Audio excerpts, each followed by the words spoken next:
Ya estamos de regreso. Adela Micha platicó hace unos días con Edgar Vielma Orozco. Él es director general de Estadísticas Sociodemográficas del INEGI. Hablaron de muchos temas interesantes y cifras como las del desempleo, y aquí está la conversación que sostuvieron.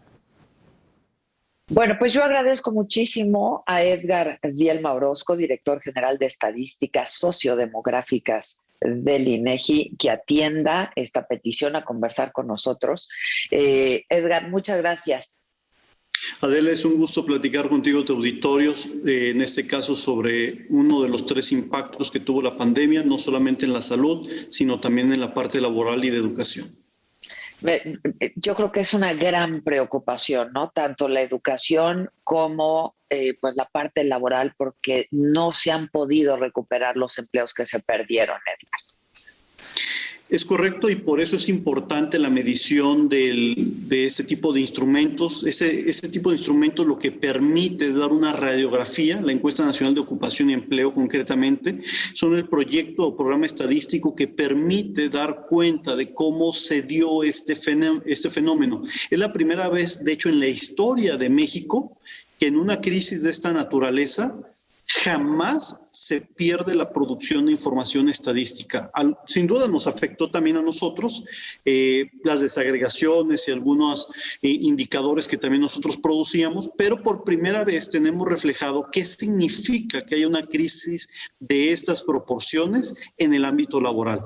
Hace exactamente 102 años, con la pandemia H1N1 de 1918, no supimos lo que pasó, solo a nivel mundial fallecieron más entre 50 y 100 millones de personas, pero no supimos el impacto que hubo en materia laboral. Hoy sí lo tenemos y por lo tanto eso es prescindible para poder diseñar políticas públicas adelante.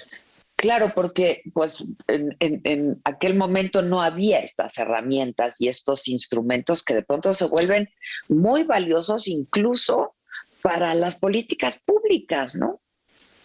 Así es, nos permite entender qué sectores fueron afectados, en qué magnitud fueron afectados, el volumen de personas que fueron afectadas y por lo tanto buscar revertir esos impactos, Adela. Ahora, ¿ustedes perciben, Edgar, una recuperación real del empleo en este año, todavía lo que resta del año 2021? Bueno, en la parte laboral creo que hay claros oscuros, ¿no? Es decir, por un lado, sin duda hemos tenido una recuperación muy importante del volumen laboral, solo para antecedentes de nuestro auditorio. Hasta marzo estábamos relativamente bien, ya empezaba la 4ª semana de marzo a generar un ligero impacto. Lo que es abril y mayo con las restricciones, llegamos a tener 12.5 millones de personas sin trabajo. Lo repito, 12.5 millones. Es brutal. 13 millones adicional subocupadas, es decir, que no se quedaron sin trabajo, pero estaban trabajando menos horas. Y por lo tanto, si trabajaban menos horas, también ganaban menos. Eso es un elemento también toral. Entonces ahí tan solo ya te está dando cerca de 26 millones de personas afectadas. Adicionalmente hubo 9 millones que se fueron a trabajar en casa, pero un 30%, por ejemplo, no tenía computadora o la herramienta que requería para poder realizar su actividad. Entonces, ese es el escenario. ¿Qué hizo este 30%, Edgar? Bueno, al no poder hacer sus actividades, realmente no pudo hacer mucho, no tenía herramientas. Se quedaron sin percepción. Seguramente, efectivamente, es decir, no los corrieron, pero seguramente se quedaron sin percepciones, a diferencia de los 12.5 millones. Esas personas sí, literalmente se quedaron sin ningún ingreso porque se les canceló su actividad, ¿no? Ahora, también otro dato muy importante es que la mayoría de estos 12.5 millones que se quedaron sin trabajo en los meses de abril y mayo eran del sector informal. Eso sobre todo porque recuerda que tenemos 2 estadísticas. La estadística de puestos formales que publica constantemente el IMSS y el grueso de la población, más del 57%, que labora en la informalidad. Ese dato es muy importante y por eso la relevancia de la Encuesta Nacional de Ocupación y Empleo, que mide tanto la formalidad como la informalidad. Entonces, bajo ese escenario, un año después, lo que tenemos es que ya la gran mayoría de las personas, esos 12.5 millones de personas ya recuperaron su trabajo. La mayoría. Aún traemos 1.2 millones de personas que siguen sin regresar a su trabajo. Eso en 1.2 millones. 1.2 millones de personas que siguen sin regresar al ámbito laboral. Por cierto, muchas de ellas mujeres, porque recordarás que es donde viene la otra parte de la ecuación. Recordarás que también se cierran las escuelas y al estar cerradas las escuelas, había mujeres, sobre todo madres, que o atendían a su hijo o Claro, no había otra opción. Claro. Exactamente, ¿no? Entonces, se vieron en esa disyuntiva y por lo tanto la recuperación no fue homogénea en el ámbito laboral, es decir, no creció en las mismas proporciones la incorporación de hombres y mujeres al mercado laboral, así como tampoco, y no solamente por la escuela, sino porque las mujeres están concentradas desafortunadamente en un sector, en un gran sector que es el sector terciario, que se refiere a servicio, comercio, hotelería, etc. Claro, El 70% de las mujeres trabaja ahí. Y tú recordarás también que la pandemia al gran sector que más le pegó fue a el sector primario y secundario, que es primario, agricultura, etc., secundario, que es industria, construcción, electricidad, bla, bla. De alguna forma se trató de regresar lo más pronto posible, pero el sector terciario, que es en el que tiene contacto contigo cara a cara con el cliente, ese fue imposible. Entonces, toda esta combinación generó ese ambiente complejo para los indicadores laborales. Adelante. Sí, pues, es que es un escenario terrible, ¿no? Un escenario completamente terrible. ¿Qué sectores fueron los más afectados? Ya lo has dicho. Pero ¿cuáles han presentado una recuperación más notoria? Porque además faltan por recuperar más de 400,000 empleos, ¿no?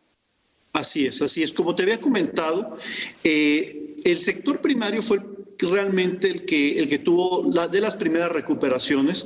Casi no vivió la pandemia en sí mismo, pero en el sector secundario, en lo general se recuperó, aunque la industria de la construcción no tanto. Esa parte debemos de tomar muy en cuenta.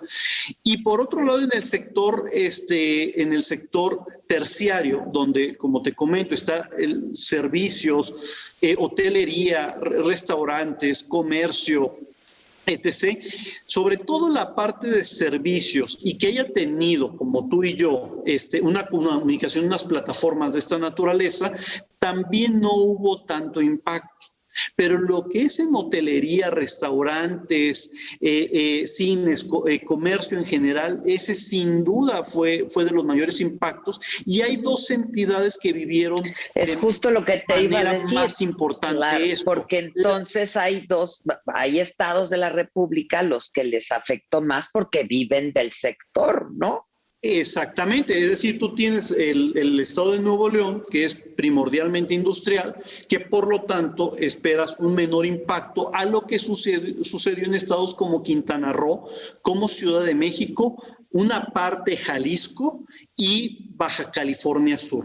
Eso es muy, muy importante. Y todos, porque en todo el país hay el sector servicios. Pero digamos que sobre todo que generó mayor impacto fue estos, particularmente si yo quisiera hacer un especial énfasis, Quintana Roo y Ciudad de México, porque dependen en gran medida del sector terciario, particularmente, insisto, servicios, comercio, hotelería.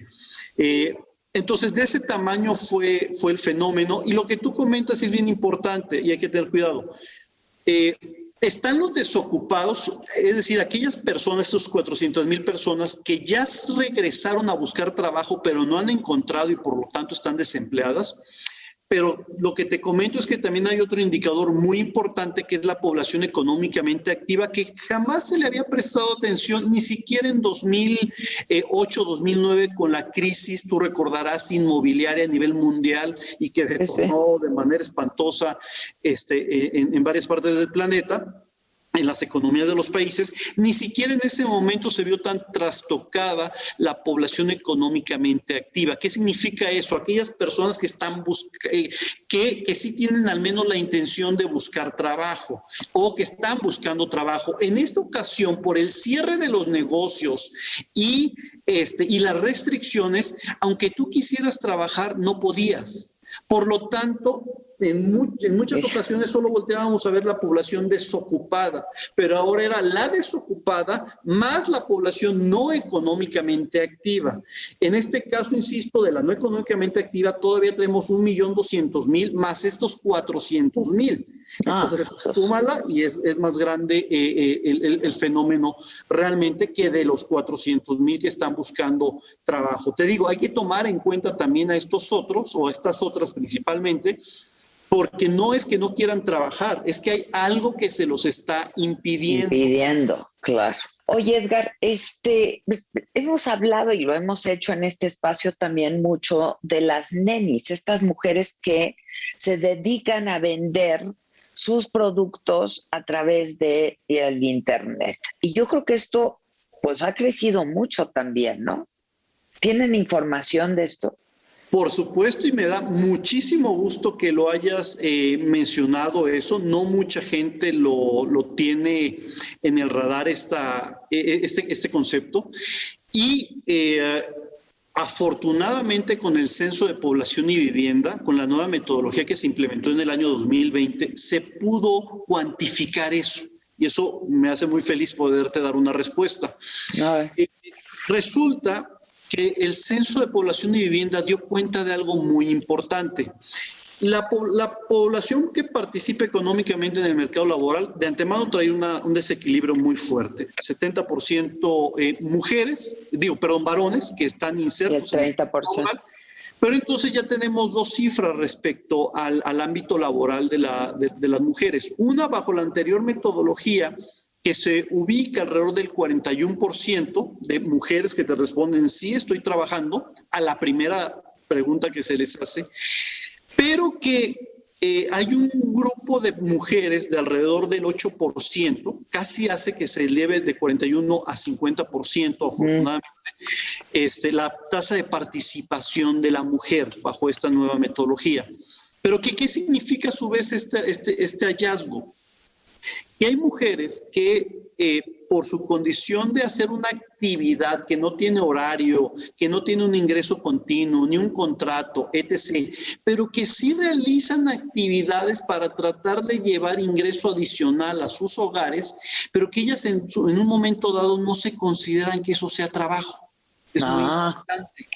Es decir, traemos de 8 a 9% de mujeres que si tú les vas y les preguntas de inmediato yo no trabajo. Y sin embargo, cuando ya indagamos más, te digo, bueno, sí, porque realmente vendí la semana pasada esto, entre mis amigas promoví aquello y recibí un ingreso, y entonces te dicen, sí trabajo, bueno, bajo esos términos sí trabajo, pero que en una primera respuesta esas personas te van a decir que no trabajan. Y ese es un dato muy, muy revelador. Entonces, el censo, por primera vez en la historia, dio cuenta de eso, que al menos con esta otra premisa se cierra la brecha a ya ser 70-50, no 70-41. Ya.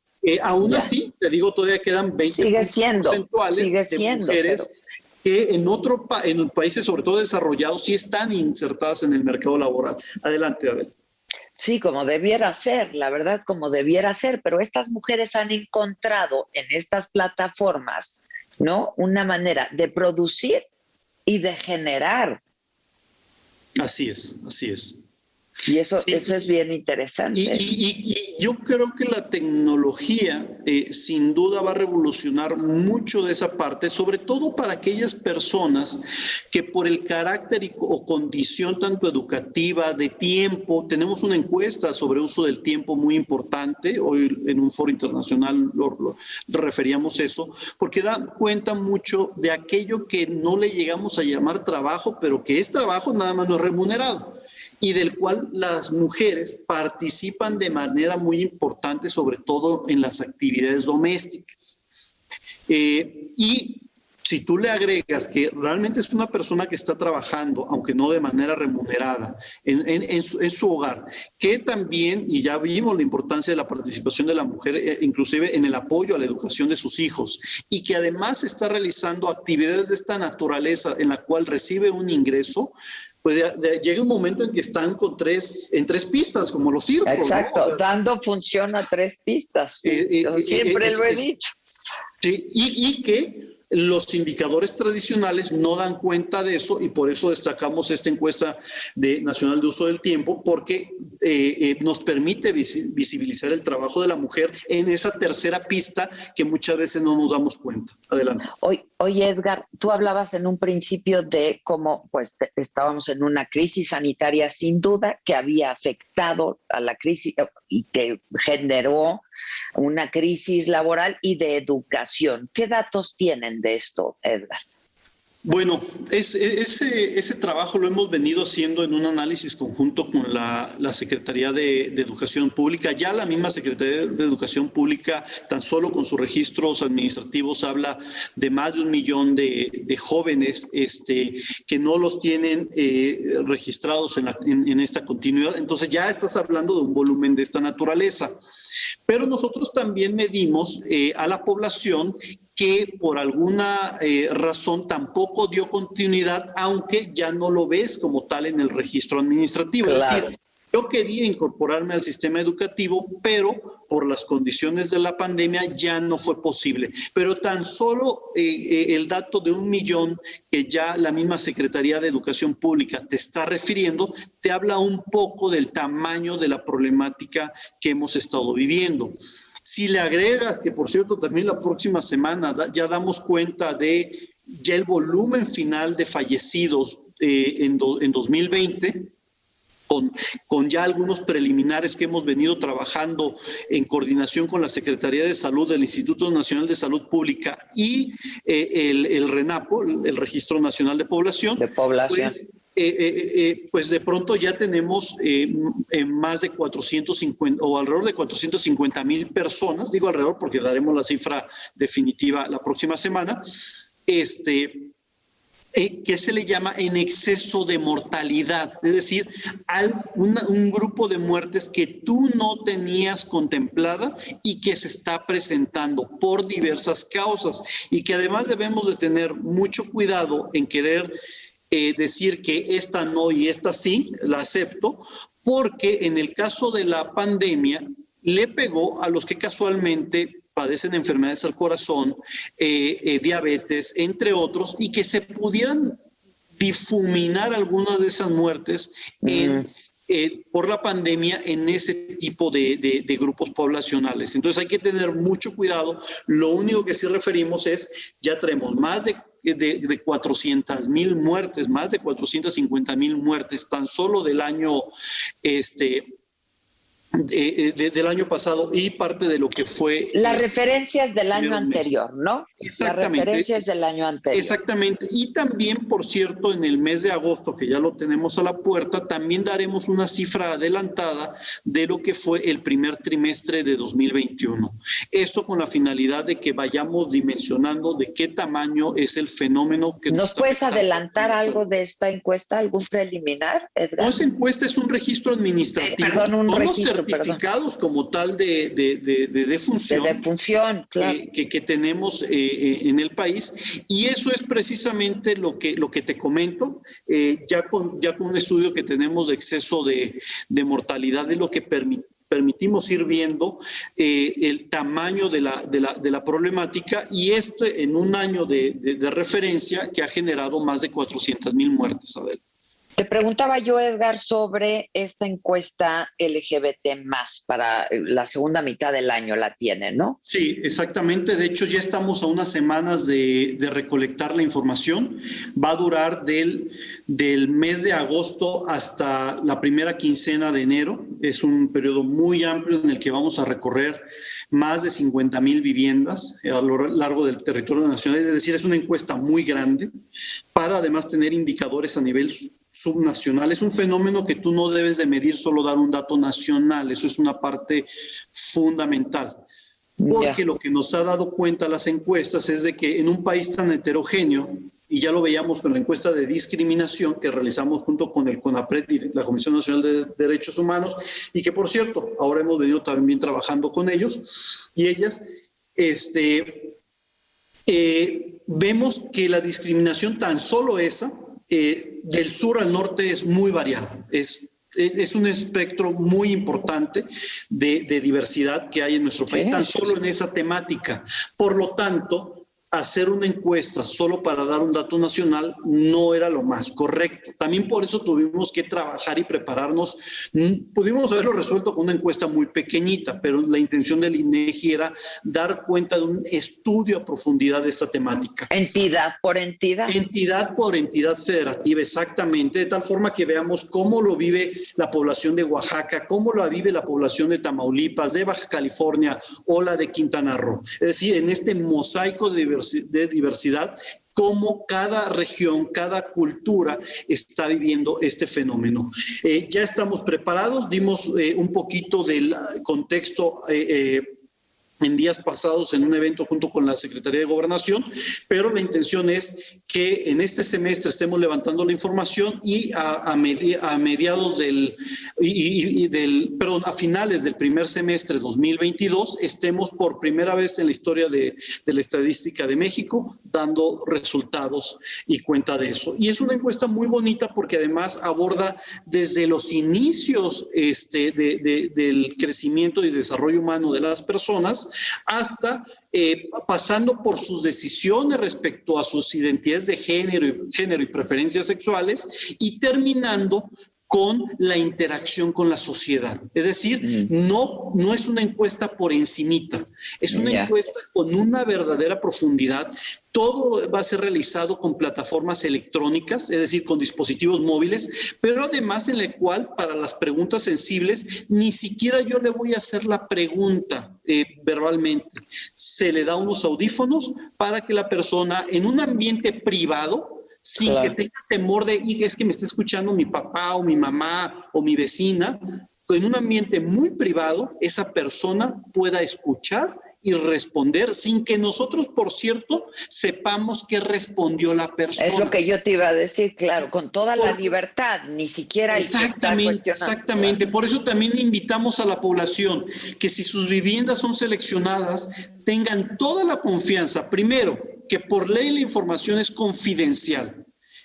Segundo, que ni siquiera el entrevistador o entrevistadora que les hagamos llegar va a saber lo que respondieron. Por lo tanto, de verdad, con toda confianza respondan lo que están viviendo como personas, porque no tienen que ni rendir cuentas a nadie, ni dar justificaciones, ni nada, porque la encuesta tiene un grado de confidencialidad nunca antes visto en las propias encuestas del INEGI. Entonces, esa es la invitación también, Adela, a nuestro auditorio y a la población en general, a que se sume a participar con toda honestidad. Aquí en esta encuesta, si hay algo importante, es la respuesta con honestidad. Claro. No importa si estás casada, casado, separado, divorciado, soltero, soltera, no importa, tú puedes contestar con toda tranquilidad porque el ambiente propicio se te está dando. Nadie va a poder ver lo que tú estés respondiendo. Y la información es muy importante.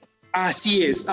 Y sin duda, la calidad, yo siempre he dicho que nosotros hacemos el mayor esfuerzo matemático, tecnológico, porque los instrumentos sean precisos, pero la cereza del pastel lo da la ciudadanía contestando con honestidad, con precisión, precisamente para que la estadística de nuestro país sea de alta calidad. Buenísimo. Edgar, pues te agradezco muchísimo. Gracias por tu tiempo, por tu conocimiento, por todos estos datos. todos. Y si me permites, pues sigamos en contacto, ¿no? Porque es muy importante. Te agradezco mucho y un abrazo desde aquí. Un abrazo.